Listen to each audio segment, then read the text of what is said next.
Madame, Monsieur, bonjour et bienvenue dans votre édition de la mi-journée en Franche-Comté. L'information est tombée en milieu de matinée. Un homme seul et armé s'est introduit dans une école de Besançon.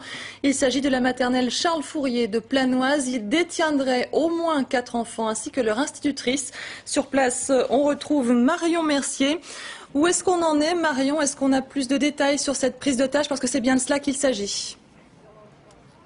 Alors, les détails que l'on connaît pour l'instant, c'est essentiellement l'arrivée du GIPN de Strasbourg il y a environ une demi-heure, en même temps que le ministre Luc Châtel. On sait que quelques membres du groupe d'intervention se sont introduits dans l'école, mais il n'y a pas à proprement parler d'intervention. Évidemment, c'est la consternation et l'inquiétude ici à Planoise. Beaucoup de gens massés devant cette école maternelle Charles Fourier. L'inquiétude, elle est surtout pour les parents dont les enfants sont encore enfermés à l'intérieur. Vous le disiez, 4 à 6 enfants sont encore aux mains du preneur d'otage avec leur institutrice.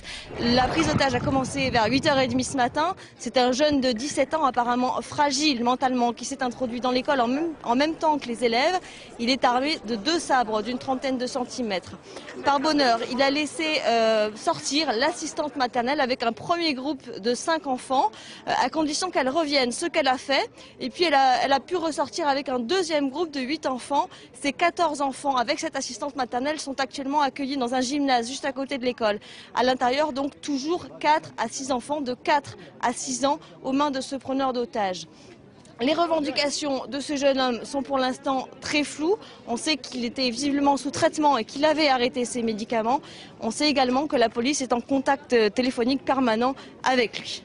Merci Marion et bien sûr n'hésitez pas à nous faire signe en cas de nouveau développement. Marion le disait à l'instant, le preneur d'otages s'en était d'abord pris à une vingtaine d'enfants avant d'en relâcher quelques-uns par petits groupes. Pour certains parents, c'est donc la délivrance pendant que d'autres sont toujours rongés par l'angoisse.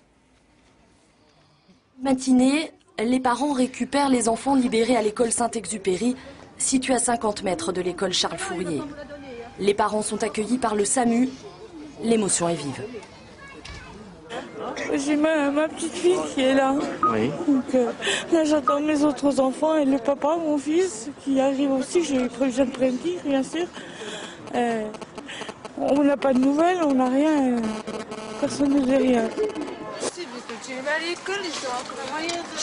Est-ce que Yacine est là? Mon fils. Pour beaucoup, c'est une délivrance, le soulagement après l'inquiétude. Ce père de famille vient de retrouver sa fille. Ils étaient de l'ordre maternel et puis ils emmenaient ici. Ma fille, là, c'est la dernière qu'il a laissé, il l'a libérée, quoi. Vous avez été mise au courant très vite? Ah oui, très vite, oui.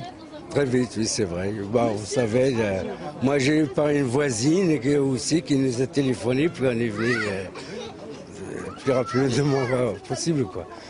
Certains parents saluent la réaction des personnels de l'école qui ont tout de suite pris conscience du danger de la situation. Elle a ouvert la grille, elle a ouvert la porte et elle a dit aux enfants on va jouer, on va courir jusqu'au bout de l'école, quoi. Elle a compris qu'il se passait quelque chose de grave. Oui, je pense. Elle a réagi spontanément, quoi. À l'heure qu'il est, parents et enfants ont été rassemblés et dirigés vers un gymnase tout proche de l'école.